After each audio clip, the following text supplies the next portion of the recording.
Giddy bitty giddy You a life wish me. Giddy kayak Life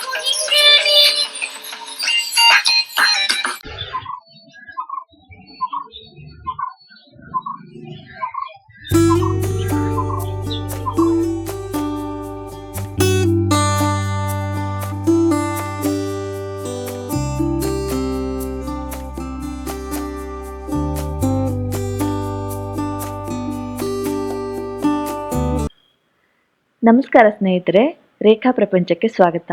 ನೀವೆಲ್ಲರೂ ಚೆನ್ನಾಗಿದ್ದೀರಾ ಅಂತ ಅಂದ್ಕೊಂಡಿದ್ದೀನಿ. ನಾನು ಕೂಡ ಫಸ್ಟ್ ಕ್ಲಾಸ್ ಆಗಿದ್ದೀನಿ. ಈಗ ಜಸ್ಟ್ ನೀವು ನೋಡಿದ್ದು ನನ್ನ ಒಂದು ಹಳೆಯ ವಿಡಿಯೋದ ಇಂಟ್ರೋ. ಏನಂದರೆ, ನಾನು ಆಲ್ರೆಡಿ ನಿಮಗೆ ನನ್ನ ಬಗ್ಗೆ ಹೇಳ್ಕೊಳ್ಳುವಂತಹ ಒಂದು ವಿಡಿಯೋ ಮಾಡಿದ್ದೆ.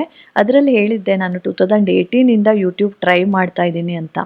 ಸೊ ನನ್ನ ಹಳೆಯ ಮತ್ತೊಂದು ಚಾನಲ್ ಇತ್ತಲ್ವಾ, ಅದರ ಇಂಟ್ರೋವನ್ನು ನಾನು ಮೊಬೈಲಲ್ಲಿ ಮಾಡಿದ್ದಾಗಿತ್ತು. ಈಗ ಜಸ್ಟ್ ನೀವು ಒಂದು ನೋಡಿದ್ರಲ್ವಾ ಅದು. ಈಗ ನೀವು ನೋಡ್ತಾ ಇರುವಂತಹ ದೃಶ್ಯ ಅಂದರೆ ನಾನು ನನ್ನ ಕ್ಯಾಮ್ರಾದಿಂದ ಸೆರೆ ಹಿಡಿದಂಥದ್ದು. ಇದು ಎಲ್ಲಿ ಅಂದರೆ, ನಮ್ಮ ಮನೆ ಹತ್ರನೇ ಒಂದು ಪಾರ್ಕ್ ಇದೆ.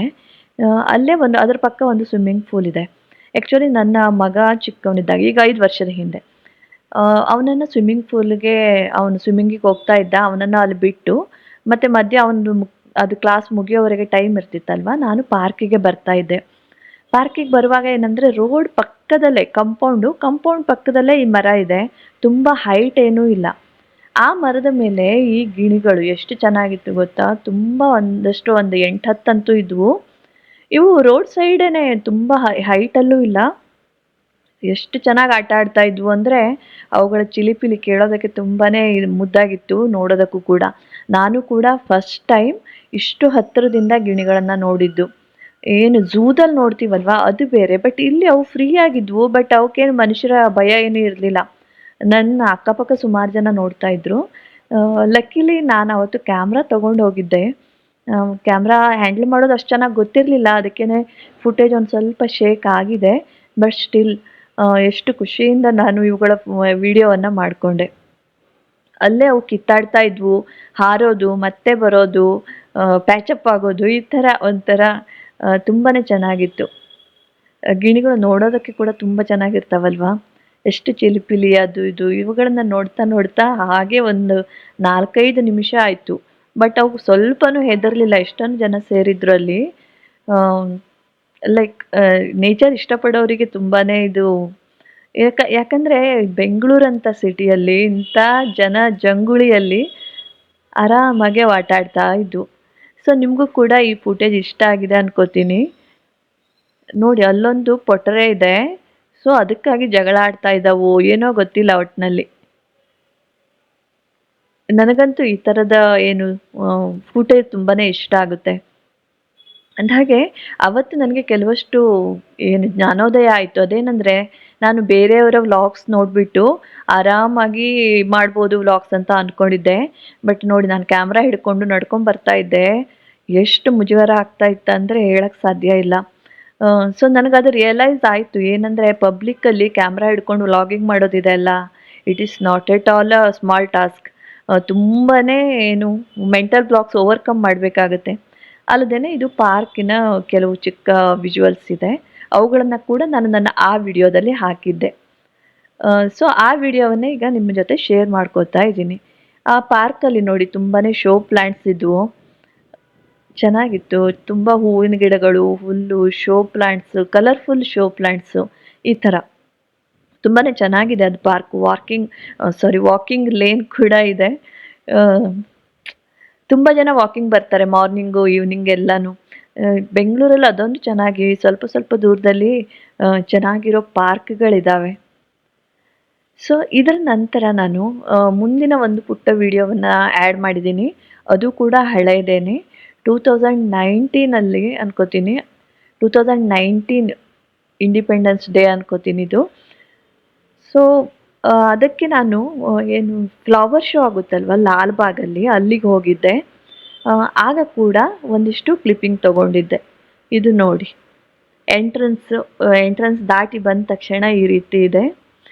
ಈಗ ಎಷ್ಟು ಚೇಂಜ್ ಆಗಿದೆಯೋ ಗೊತ್ತಿಲ್ಲ. ಈಗ ನಾನು ಹೋಗದೆ ಸುಮಾರು ವರ್ಷ ಆಯಿತು. ಅಂದರೆ ಕೋವಿಡ್ ಬಂತಲ್ವ, ಕೋವಿಡ್ ನಂತರ ಮತ್ತೆ ಹೋಗಿಲ್ಲ. ನೋಡೋಣ ನೆಕ್ಸ್ಟ್ ಯಾವಾಗಲಾದರೂ ಈ ಜನವರಿಯಲ್ಲಿ ಏನಾದರೂ ಹೋದರೂ ಹೋಗ್ಬೋದು, ಗೊತ್ತಿಲ್ಲ.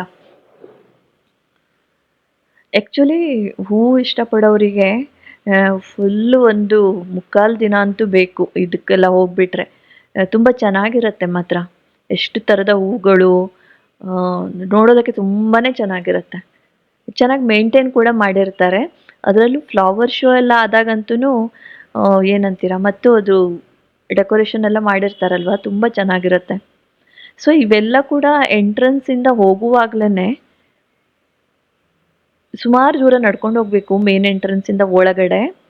ದೊಡ್ಡ ಏರಿಯಾ ಇದೆ, ಲಾಲ್ಬಾಗ್ ನೋಡಿದವ್ರಿಗೆ ಗೊತ್ತಿರತ್ತೆ. ಇದರ ನಂತರ ಸೈಡಲ್ಲಿ ನೋಡಿ, ನಾವು ಜಿನಿಯಾ ಹೂವು ಅಂತೀವಿ ಇದಕ್ಕೆ. ಈ ಗಿಡಗಳನ್ನೆಲ್ಲ ನೋಡದೆ ಎಷ್ಟೊಂದು ದಿನ ಆಯಿತು. ಒಂದು ಏನು ಸಿಂಬಲ್ ಮಾಡಿದ್ರು ಆ ವರ್ಷ, ಅಮರ್ ಜವಾನ್ ಅನ್ನೋದು ಥೀಮ್ ಇತ್ತು. ಮೇನ್ ಥೀಮ್ ಮೇಲೆ ಒಂದು ದೊಡ್ಡ ಇದನ್ನ ಮಾಡಿರ್ತಾರೆ, ಏನು ಹೇಳ್ತಾರೋ ಗೊತ್ತಿಲ್ಲ. ಮೇನ್ ಅಟ್ರಾಕ್ಷನ್ ಪಾಯಿಂಟ್ ಅದು. ಜನವೋ ಜನ ಆಯ್ತಾ, ಕ್ಯೂದಲ್ಲಿ ನಿಂತು ಹೀಗೆ ಒಂದು ರೌಂಡ್ ಹೋಗಿ ಬರಬೇಕು. ನಾನು ಆ ಕ್ಯೂದಲ್ಲಿ ಹೋಗಲಿಲ್ಲ, ಎದುರುಗಡೆಯಿಂದ ಎಷ್ಟೇ ರೆಕಾರ್ಡ್ ಮಾಡ್ಕೊಂಡಿದ್ದೆ. ತುಂಬ ಜನ ಇರ್ತಾರೆ ಮಾತ್ರ. ಆಮೇಲೆ ಅದ್ರ ಹಿಂದ್ಗಡೆ ಕೂಡ ದೊಡ್ಡ ಏರಿಯಾ ಇದೆ. ಸಾಕಷ್ಟು ಥರದ ಪ್ಲ್ಯಾಂಟ್ಗಳು ಅಂದರೆ ಮಾರೋದಕ್ಕೆ ಇಟ್ಕೊಂಡಿರ್ತಾರೆ. ಬೊನ್ಸಾಯಿ ಗಿಡಗಳು ನೋಡಿ ಎಷ್ಟು ಚೆನ್ನಾಗಿದೆ. ಬಟ್ ವಾಸ್ತು ಪ್ರಕಾರ ಬೊನ್ಸಾಯಿ ಇಟ್ಕೋಬಾರ್ದು ಅಂತ ಹೇಳ್ತಾರೆ. ನನಗೇನು ವಾಸ್ತು ಬಗ್ಗೆ ಅಷ್ಟೊಂದು ಐಡಿಯಾ ಇಲ್ಲ. ಬಟ್ ಬೊನ್ಸಾಯಿ ಗಿಡ ಮೇಂಟೆನೆನ್ಸ್ ಜಾಸ್ತಿ ಅಂತ ಕೇಳಿದೆ. ನಿಮಗೇನಾದರೂ ಗೊತ್ತಿದ್ರೆ ಕಮೆಂಟ್ ಮಾಡಿ ತಿಳಿಸಿ ಆಯಿತಾ. ಇನ್ನು ಮಕ್ಕಳು ಕೇಳಬೇಕಾ, ಎಷ್ಟು ಚೆನ್ನಾಗಿ ಇದರಲ್ಲಿ ಆಟ ಆಡ್ತಾ ಇದ್ರು. ನಾನು ಒಂದ್ಸರಿ ನಿಂತ್ಕೊಳ್ರಪ್ಪ ವಿಡಿಯೋ ಮಾಡ್ಕೋತೀನಿ ಅಂತ ಹೇಳ್ಬಿಟ್ಟು ಆ ಮಕ್ಕಳನ್ನು ವಿಡಿಯೋ ಮಾಡಿಕೊಂಡೆ.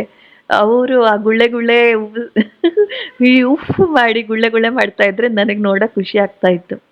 ಅಲ್ಲದೆ ಅವತ್ತು ಮಳೆ ಕೂಡ ಬಂತು. ಒಂದು ಕಡೆ ನಿಂತ್ಕೊಂಡೆ ಸ್ವಲ್ಪ ಹೊತ್ತು. ಆಮೇಲೆ ಹೀಗೆ ಒಂಚೂರು ನಾನು ಫಿಲ್ಮಿ ಸ್ಟೈಲಲ್ಲಿ ಈ ಥರ ಎಲ್ಲ ಮಾಡಿದೆ. ಇಲ್ಲಿ ನೋಡಿ, ಇಲ್ಲಿ ಕಾರಂಜಿ ಇದೆ ಆ್ಯಕ್ಚುಲಿ. ಕಾರಂಜಿಯನ್ನು ಕೂಡ ಚಿಕ್ಕ ಕ್ಲಿಪ್ಪನ್ನು ರೆಕಾರ್ಡ್ ಮಾಡಿಕೊಂಡೆ. ಏನು ಗೊತ್ತಾ, ಕ್ಯಾಮರಾ ಆ್ಯಕ್ಚುಲಿ ಹೆವಿ ಆಗಿರುತ್ತೆ. ಸೊ ಬಹಳ ಅಂದರೆ ಮೊದಲಿಗೇನೆ ಕ್ಯಾಮ್ರಾದಲ್ಲಿ ಇನ್ವೆಸ್ಟ್ ಮಾಡೋದು ಅಷ್ಟು ಒಳ್ಳೆ ಐಡಿಯಾ ಅಲ್ಲ ಅಂತ ನನ್ನ ಭಾವನೆ. ಇನ್ನು ಹೊಸ ಕ್ಲಿಪ್ಗಳಿಗೆ ಬರೋಣ. ನಾನು ಮತ್ತು ನನ್ನ ಅಣ್ಣನ ಮಗಳು ಅವಳಿಗೆ ಪಿ ಜಿ ನೋಡೋದಕ್ಕೆ ಹೊರಟಿದ್ವಿ. ಸೊ ಆಗ ಇದೊಂದು ಸೆಲ್ಫಿ ತೆಕ್ಕೊಂಡಿದ್ದೆ. ನಾನು ಅವಳಿಗೆ ಹೇಳಿದ್ದೆ, ಏನು ನಾವೇನು ಪಿ ಜಿ ರೂಮ್ ನೋಡ್ತೀವಲ್ವ ಅದರ ರೆಕಾರ್ಡಿಂಗ್ ಮಾಡೋಣ, ರೆಕಾರ್ಡಿಂಗ್ ಮಾಡಿಬಿಟ್ಟು ಇಟ್ಕೊಳ್ಳೋಣ ಅವಳ ಅಮ್ಮಂಗೆ, ಅಂದರೆ ನನ್ನ ಅತ್ತಿಗೆ ಅವರಿಗೆ ಕಳ್ಸೋದಕ್ಕಾಗತ್ತೆ ಅಂತ ಹೇಳಿದ್ದೆ. ಬಟ್ ನಾವಿಬ್ಬರು ಅಂದ್ಕೊಂಡಿದ್ವಿ ಅಲ್ಲಿ ಹೋದಾಗ ಒಬ್ರಿಗೊಬ್ರು ನೆನಪು ಮಾಡಬೇಕು, ರೆಕಾರ್ಡ್ ಮಾಡ್ಕೋಬೇಕು ಅಂತ ಮೊದಲೇ ಮಾಡಿಕೊಂಡು ನಾವು ಹೊರಟಿದ್ವಿ. ಬಟ್ ಏನಾಯ್ತಂದರೆ ಅಲ್ಲಿ ಹೋದ್ವಿ, ಆ ರೂಮ್ ನೋಡೋಕ್ಕೆ ಹೋದ್ವಲ್ಲ, ಇಬ್ಬರಿಗೂ ಲಕ್ಷ್ಯವೇ ಇಲ್ಲ ವಿಡಿಯೋ ಎಲ್ಲ ಮಾಡ್ಕೋಬೇಕು ಅಂತ. ಹೋಗಿ ನೋಡಿಕೊಂಡು ಮಾತಾಡಿಕೊಂಡು ಹಾಗೆ ಬಂದುಬಿಟ್ವಿ. ನಮ್ಗೆ ಆಮೇಲೆ ರಿಯಲೈಸ್ ಆಯಿತು. ಅದು ಅಲ್ಲದೆ ಆ ಪಿ ಜಿ ರೂಮಲ್ಲಿ ಮತ್ತೊಬ್ಬರು ಇದ್ದರು, ಗೆಸ್ಟ್ ಪಿ ಜಿ ಏನಂತೀರ, ಮತ್ತೊಬ್ಬರು ಸ್ಟೂಡೆಂಟ್ ಇದ್ಲು. ಸೊ ಅದು ಕೂಡ ಸರಿ ಆಗಲ್ಲ ಅಲ್ಲ, ಅದೂ ಒಂದಿತ್ತು. ಬಟ್ ನೆನಪು ಆಗಲಿಲ್ಲ, ಅದು ಬೇರೆ ವಿಷಯ. ಸೊ ಇಬ್ಬರು ಒಬ್ರನ್ನೊಬ್ರು ನೆನಪಿಸ್ಬೇಕು ಅಂತ ಹೋದವರು ಇಬ್ಬರು ಕೂಡ ಮರ್ತು ಬಂದ್ವಿ. ಈ ರೀತಿ ಆಯಿತು ನಮ್ಮ ಜೊತೆ. ಎನಿವೇ ಅವಳಿಗೆ ಪಿ ಜಿ ಸಿಕ್ಕಿದೆ, ರೂಮ್ ಓಕೆ ಆಗಿದೆ. ಇನ್ನು ಬೆಟರ್ ಸಿಕ್ಕಿದ್ರೆ ನೋಡ್ತೀವಿ, ಇನ್ನು ಟೈಮ್ ಕೂಡ ಇದೆ. That's all. ಇನ್ನು ಇವತ್ತಿನ ಸಂಜೆಯ ಕ್ಲಿಪ್ಗೆ ಬರೋಣ. ಏನಂದರೆ ಸಂಜೆ ನಾನು ಒಂದು ರೆಸಿಪಿ ಏನು ಮಾಡಬೇಕು, ಅದನ್ನು ರೆಕಾರ್ಡ್ ಕೂಡ ಮಾಡ್ಕೋಬೇಕು ಅಂತ ಹೇಳ್ಬಿಟ್ಟು ಅಡುಗೆ ಮನೆಗೆ ಬಂದೆ. ಸೊ ಈ LED ಲೈಟ್ಸ್ ಹಾಕಿದ್ದೀನಿ, ಸ್ಟ್ರಿಪ್ ಲೈಟು ನೋಡಿ ಎಷ್ಟು ಚೆನ್ನಾಗಿ ಕಾಣ್ತಾ ಇದೆ ಅಲ್ವಾ.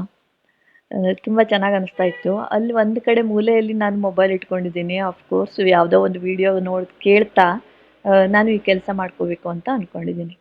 ಬನ್ನೀಗ ರೆಸಿಪಿ ನೋಡೋಣ ಏನಂತ. ಫಸ್ಟ್ ಆಫ್ ಆಲ್ ಇಂಗ್ರೀಡಿಯೆಂಟ್ಸು ಏನಂದರೆ 2 ಬೌಲು ಮಖಾನ ತೊಗೊಂಡಿದ್ದೀನಿ. Same 2 bowl makhana, 1 bowl plain oats, ಯಾವುದೇ ಅಂದರೆ ಮಸಾಲೆ ಇರೋದಲ್ಲ, ಪ್ಲೇನ್ ಓಟ್ಸ್ ತೊಗೊಂಡಿದ್ದೀನಿ. ಅದರ ನಂತರ ಅರ್ಧ ಕಪ್ಪು 3 ಥರದ ಡ್ರೈ ಫ್ರೂಟ್ಸ್ ತೊಗೊಂಡಿದ್ದೀನಿ. ಅಂದರೆ ಅಕ್ರೋಡು ಅಥವಾ ವಾಲ್ನಟ್ಟು, ಬಾದಾಮಿ ಹಾಗೂ ಗೋಡಂಬಿ ತೊಗೊಂಡಿದ್ದೀನಿ. ಅಂದರೆ ಜ್ಯೂಸಿ ಇರುವಂಥದ್ದು ತೊಗೋಬಾರ್ದು, ಅಷ್ಟೇ ಪೌಡ್ರ್ ಆಗುವಂಥದ್ದು ತೊಗೋಬೇಕು. ಇನ್ನು ಇಲ್ಲಿ ಕಾಲಿಗಿಂತ ಸ್ವಲ್ಪ ಜಾಸ್ತಿ ನಾನು ಕೋಕೋ ಪೌಡರ್ ತೊಗೊಂಡಿದ್ದೀನಿ. ಆ್ಯಕ್ಚುಲಿ ಮಕ್ಕಳಿಗಾದರೆ ಸ್ವಲ್ಪ ಕಡಿಮೆನೇ ಹಾಕಿ, ಯಾಕೆಂದರೆ ಅದು ಒಂದ್ ಸ್ವಲ್ಪ ಕಹಿ ಬರುತ್ತಲ್ವ ಅದಕ್ಕೆ. ಅರ್ಧ ಬೌಲು ಬೆಲ್ಲ ತೊಗೊಂಡಿದ್ದೀನಿ. ಮಕ್ಕಳಿಗಾದರೆ ಬೆಲ್ಲ ಜಾಸ್ತಿ ಹಾಕಿ, ಸ್ವಲ್ಪ ಸ್ವೀಟ್‌ನೆಸ್ ಇಷ್ಟಪಡ್ತಾರಲ್ವ ಅದಕ್ಕೆ. ನಾನು ನನಗೆ ಮಾಡ್ಕೊತಾ ಇದ್ದೀನಿ. ಇದೊಂಥರ ಸ್ವಲ್ಪ ಹಾಟ್ ಚಾಕ್ಲೇಟಿನ ಟೇಸ್ಟು ಬರುತ್ತೆ. ಓಕೆ, ಈಗ ಇವಿಷ್ಟು ಇಂಗ್ರೀಡಿಯೆಂಟ್ಸನ್ನು ತೊಗೊಂಡು ಮತ್ತು ಇದನ್ನು ನೆಕ್ಸ್ಟ್ ಪ್ರಿಪೇರ್ ಮಾಡೋಣ. ತುಂಬ ಸುಲಭ ಇದೆ. ಅದೇನಂದರೆ ಮೊದಲಿಗೆ ಮಖಾನವನ್ನು ಹಾಗೂ ಏನು ಓಟ್ಸ್ ಇದೆ ಅಲ್ವಾ ಅದನ್ನು ನೀಟಾಗಿ ಸಣ್ಣ ಉರಿಯಲ್ಲಿ ಫ್ರೈ ಮಾಡ್ಕೋಬೇಕು. ಅದು ಸ್ವಲ್ಪ ಗರಿ ಗರಿ ಆಗಬೇಕು. ನಾವು ಪೌಡ್ರ್ ಮಾಡ್ಕೊಳ್ಳೋದಕ್ಕೆ ಸುಲಭ ಆಗಬೇಕು.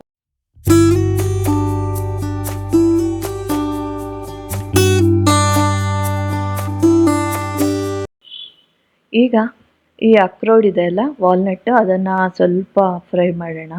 ಸ್ವಲ್ಪ ನಿಧಾನಕ್ಕೆ ಒಲೆ ತುಂಬ ಚಿಕ್ಕದಾಗಿ ಇಟ್ಕೊಂಡಿದ್ದೀನಿ. ಆಮೇಲೆ ಅದಕ್ಕೆ ಬಾದಾಮಿಯನ್ನು ಹಾಗೂ ಗೋಡಂಬಿಯನ್ನು ಕೂಡ ಸೇರಿಸ್ಕೊಂಡು ಸ್ವಲ್ಪ ಬೆಚ್ಚಗಾಗುವಷ್ಟು ಅದನ್ನು ಬಿಸಿ ಮಾಡ್ಕೋತೀನಿ. ಆಮೇಲೆ ಇದನ್ನು ಅಗೇನ್ ನಮ್ಮ ಪ್ಲೇಟ್ಗೆ ಹಾಕ್ಕೊಳ್ಳೋಣ.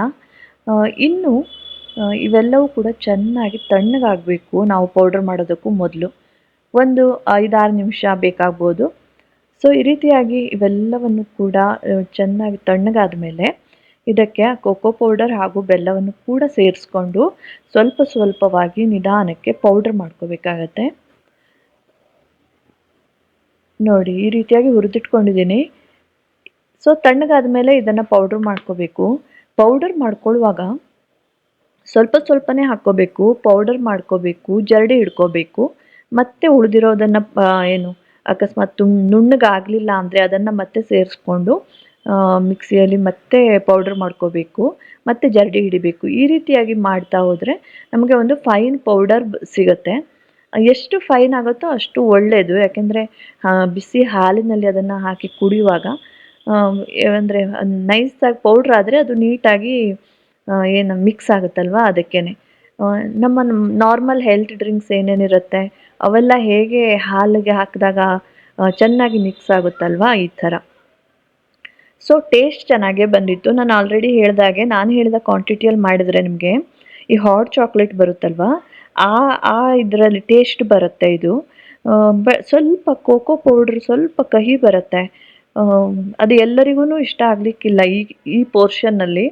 ಆದ್ದರಿಂದ ಮಕ್ಕಳಿಗೆ ಮಾಡೋದಾದರೆ ಕೋಕೋ ಪೌಡ್ರು ಮಿನಿಮಮ್ ಹಾಕಿ, ನಾನು ಹೇಳಿದ ಕ್ವಾಂಟಿಟಿ ಅರ್ಧ ಹಾಕಿ, ಅಲ್ಲದೆ ಬೆಲ್ಲದ ಇದನ್ನು ಇನ್ನೊಂದು ಸ್ವಲ್ಪ ಜಾಸ್ತಿ ಮಾಡಿ, ಯಾಕೆಂದರೆ ಮಕ್ಕಳು ಸ್ವೀಟ್ ಇಷ್ಟಪಡ್ತಾರಲ್ವ ಅದಕ್ಕೆ.